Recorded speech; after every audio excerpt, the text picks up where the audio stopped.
In the scorching sands of Egypt's ancient necropolis at Abydos, a team of archaeologists uncovered something that would shatter everything we thought we knew about the pharaohs. What began as a routine excavation quickly turned into one of the most significant discoveries in modern Egyptology. Hidden beneath centuries of sand and debris lay the tomb of a warrior king whose very existence had been erased from history. This is the story of Pharaoh Woseribre Senebkay, the lost ruler who vanished from the records, only to emerge 3,500 years later with evidence of the most brutal royal assassination ever discovered.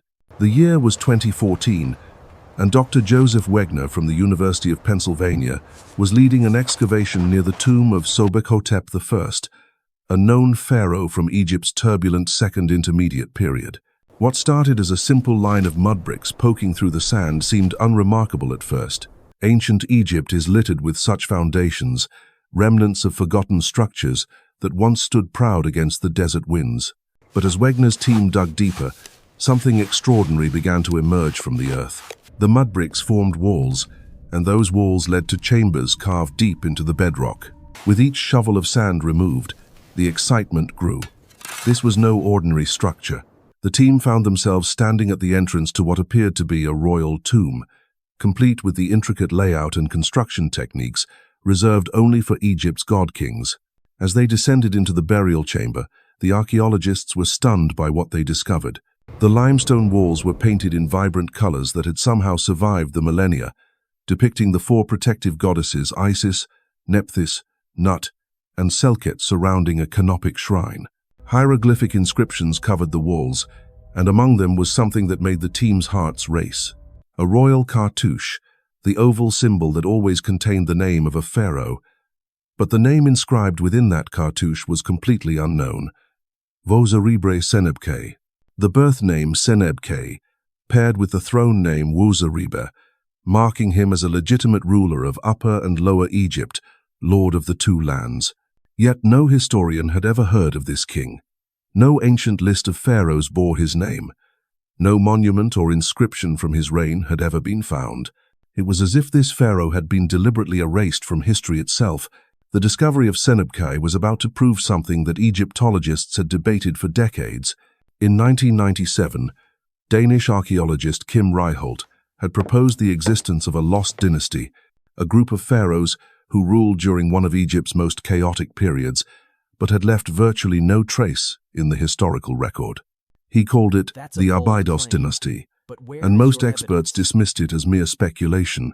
There simply wasn't enough evidence to support the idea that an entire royal bloodline could have vanished so completely from history. But Senebkay's tomb was just the beginning.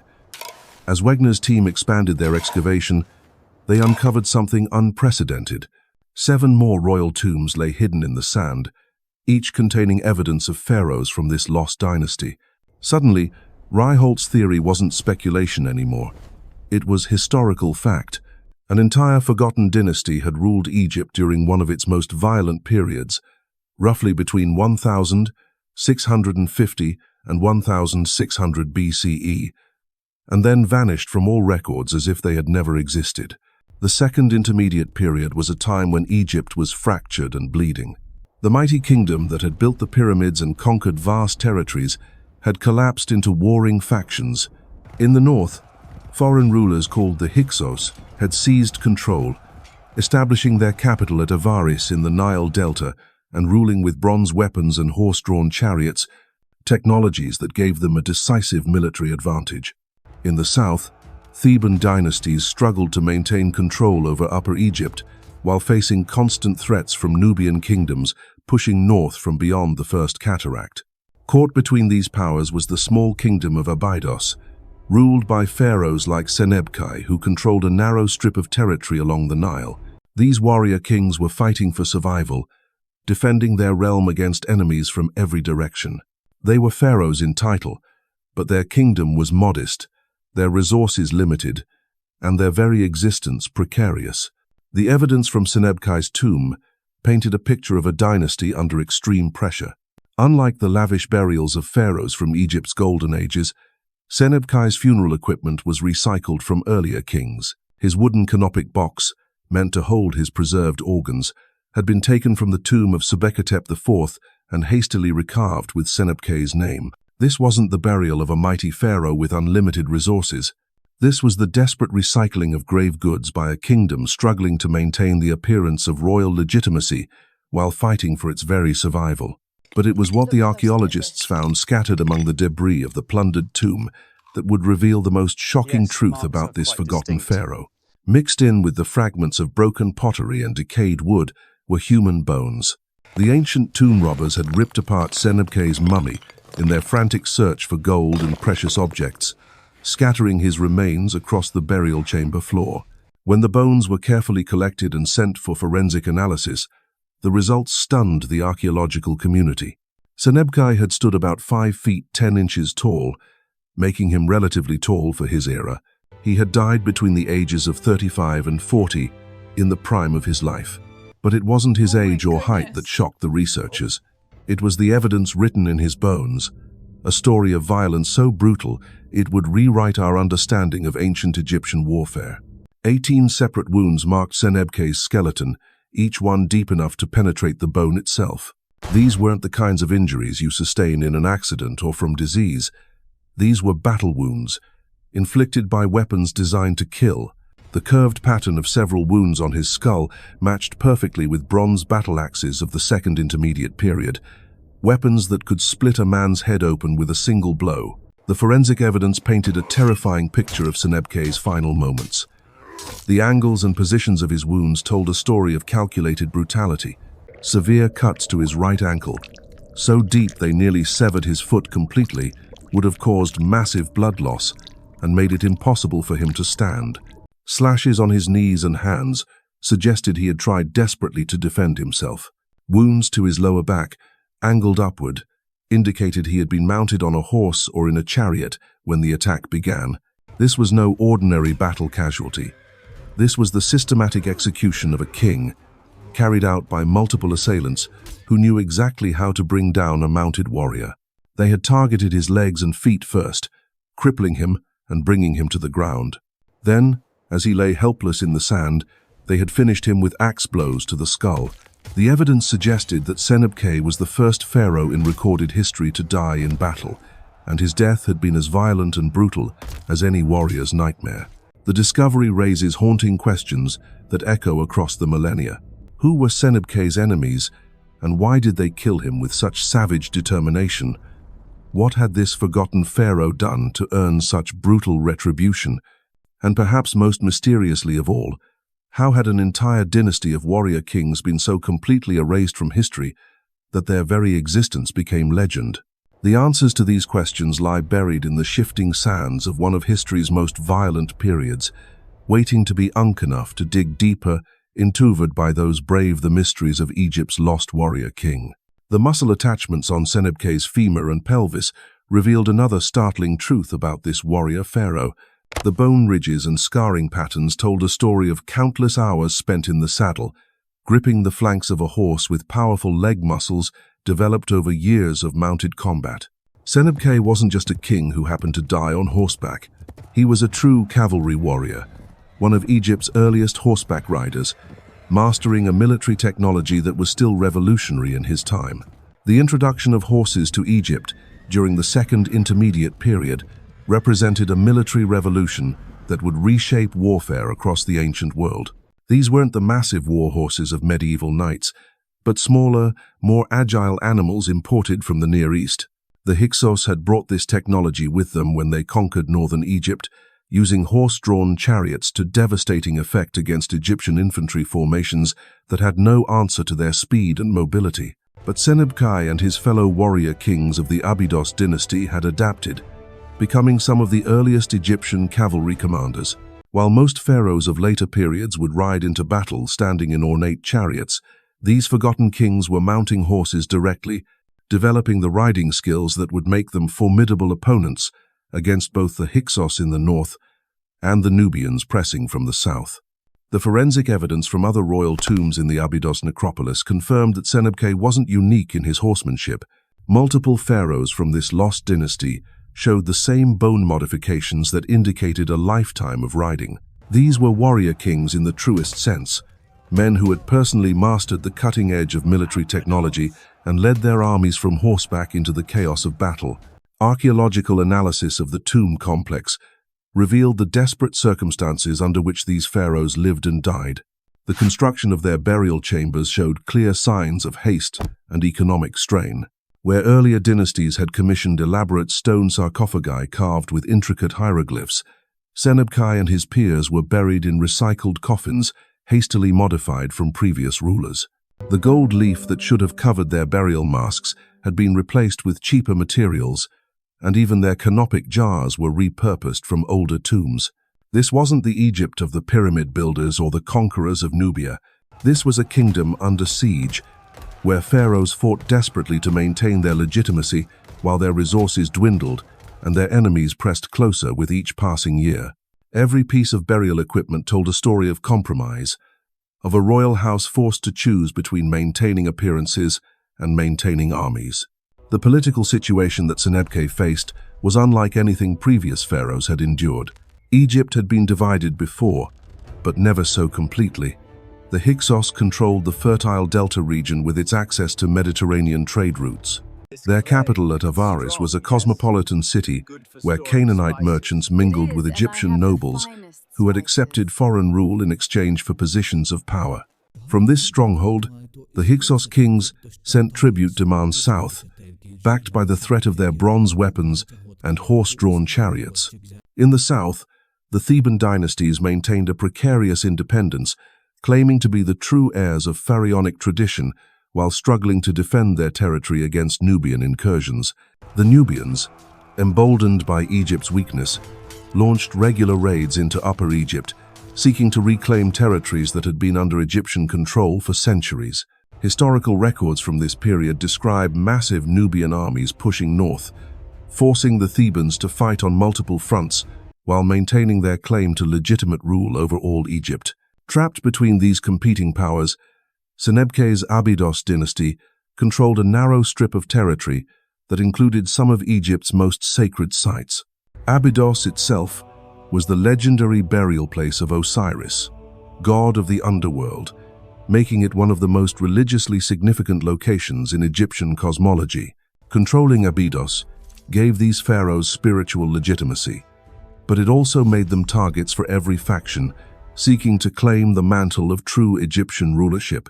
The strategic position of Abydos made it both powerful and vulnerable. Pilgrims from across Egypt came to worship at the temple of Osiris, bringing wealth and political influence to whoever controlled the site. But the same location that provided religious authority also placed Senebkay's kingdom directly in the path of any army moving between north and south. Whether the Hyksos pushed south toward Thebes or the Thebans marched north toward the delta, they would have to pass through Abydos territory. Evidence from contemporary texts suggests that Senebkay's reign coincided with a period of particularly intense warfare.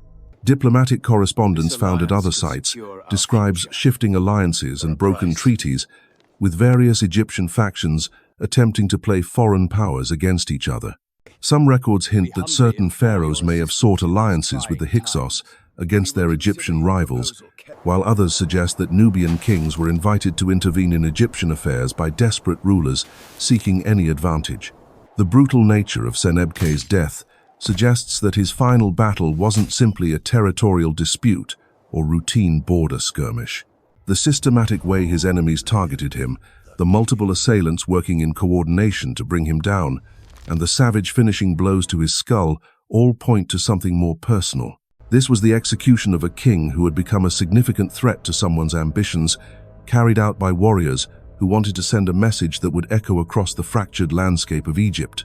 The mystery deepens when we consider the complete erasure of Senebkay's dynasty from historical records. Ancient Egyptian scribes were meticulous record keepers, maintaining king lists that stretched back centuries and documenting even brief or unsuccessful reigns. Yet somehow, an entire dynasty of pharaohs who ruled for perhaps 50 years, simply vanished from official history. This wasn't accidental neglect or the natural decay of time. This was deliberate destruction, a conscious effort to eliminate every trace of these warrior kings from the historical record. The process of historical erasure in ancient Egypt was called Damnatio memoriae, and it was reserved for rulers who had committed unforgivable crimes against the established order. Their names were chiseled from monuments, their cartouches were defaced, and their deeds were struck from official chronicles. But the scale of erasure that befell Senebkay's dynasty was unprecedented, suggesting that whoever finally defeated them possessed both the power and the motivation to eliminate every trace of their existence. As forensic archaeologists continue to study the evidence from Senebkay's tomb and the surrounding royal necropolis, new questions emerge with each analysis. The bronze weapons that killed him were of a specific type, possibly indicating which faction was responsible for his death. The positioning of his wounds suggests tactical knowledge that could point to military traditions from specific regions. Even the way his tomb was later plundered might hold clues about who sought to erase his memory and why. The evidence scattered across Senebkay's burial chamber tells a story that extends far beyond the death of a single pharaoh.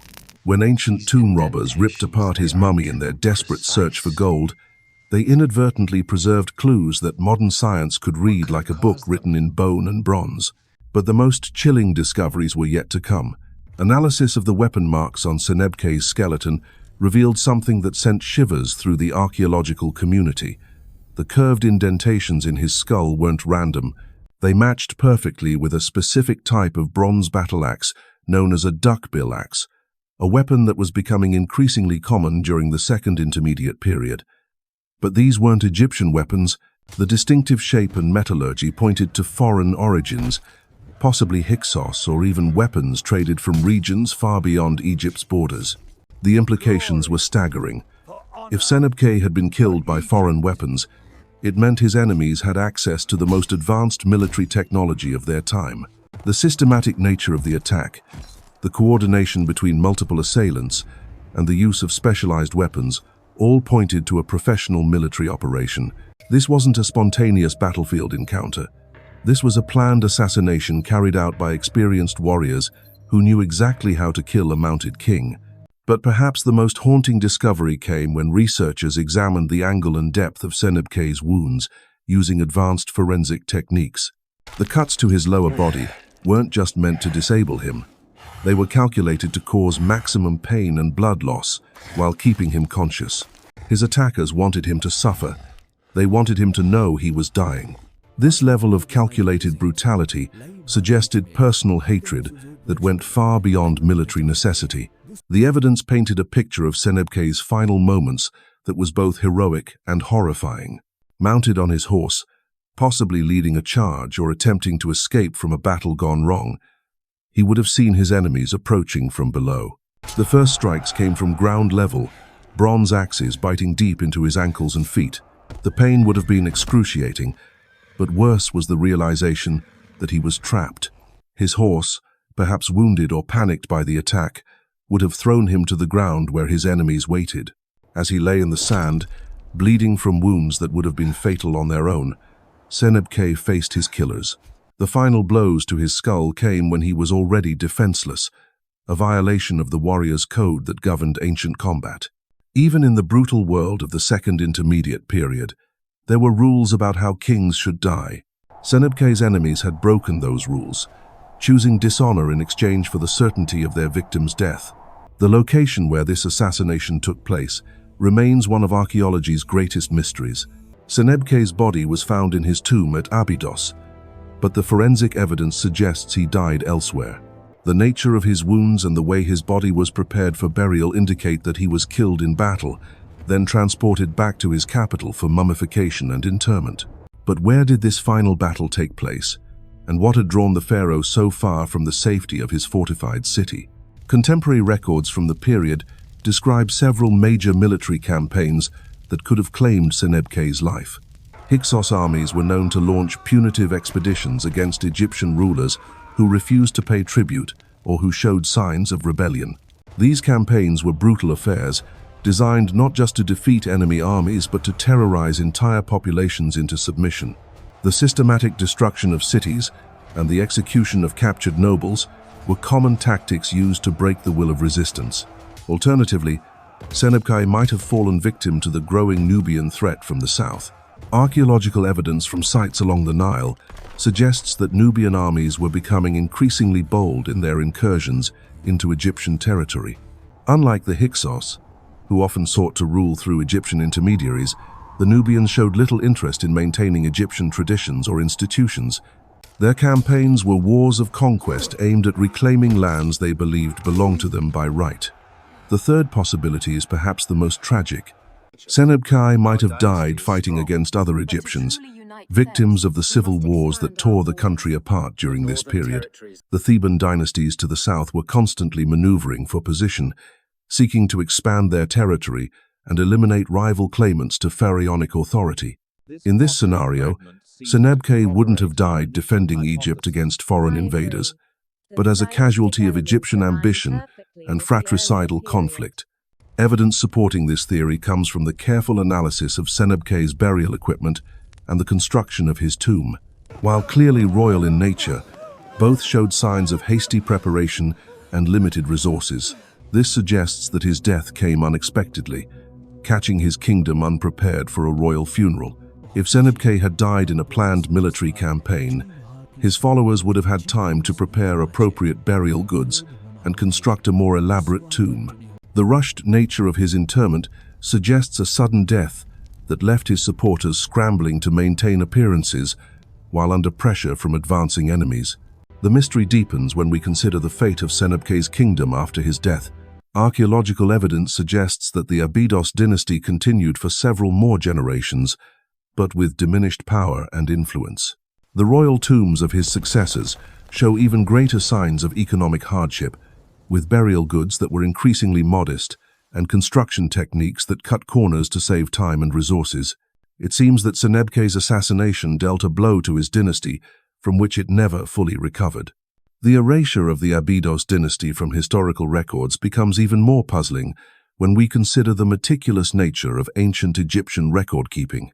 Scribes maintained detailed chronicles of even minor pharaohs, recording their regnal years, major accomplishments, and family relationships. The complete absence of any mention of Senebkay or his fellow Abydos kings in these records suggests a deliberate campaign of historical destruction that must have been carried out by their eventual conquerors. This process of erasure would have required enormous effort and resources. Every monument bearing their names would have had to be defaced or destroyed. Every official document mentioning their reigns would have been removed from archives and libraries. Even private inscriptions and personal seals would have been sought out and eliminated.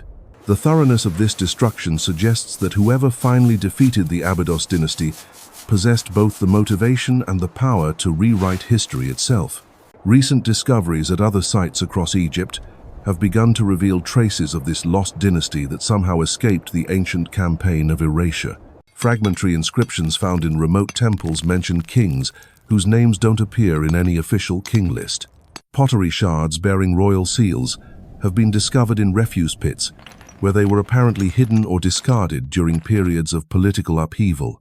These scattered pieces of evidence are slowly allowing archaeologists to reconstruct the story of pharaohs who were deliberately forgotten. The implications extend far beyond ancient Egyptian politics. Senebkay's story reveals how completely history can be manipulated by those with the power to control information. For over 3,000 years, an entire dynasty of Egyptian kings existed only in legend and speculation. Their achievements were forgotten, their struggles ignored, and their very existence denied by the historical record. Only the accidental preservation of their tombs in the desert sands allowed their story to survive for modern archaeologists to discover. As researchers continue to excavate the royal necropolis at Abydos, each new discovery adds another piece to the puzzle of Egypt's lost warrior kings. The bones of other pharaohs from this forgotten dynasty are revealing similar evidence of violent deaths, suggesting that Senebkay's assassination was part of a larger pattern of political violence that eventually destroyed his entire royal house. The story of these warrior kings is slowly emerging from the sand, written in bronze and blood, carved in stone and bone, a testament to the courage and brutality of one of history's most violent periods. The sand-covered tomb of Woseribre Senebkay has given us more than just the remains of a forgotten pharaoh. It has revealed the untold story of an entire dynasty that fought, bled, and died in the shadows of history. only to be deliberately erased by their enemies. These warrior kings of Abydos, mounted on horses and wielding bronze weapons, represented the dawn of a new age of warfare in ancient Egypt. They were pioneers who adapted foreign military technologies to defend their sacred land, becoming some of the earliest cavalry commanders in recorded history. Yet for all their innovation and courage, they could not survive the brutal politics of the Second Intermediate Period. Senebkay's 18 bone-deep wounds tell us that this was an age when kings died violently, when political disputes were settled with axes rather than diplomacy.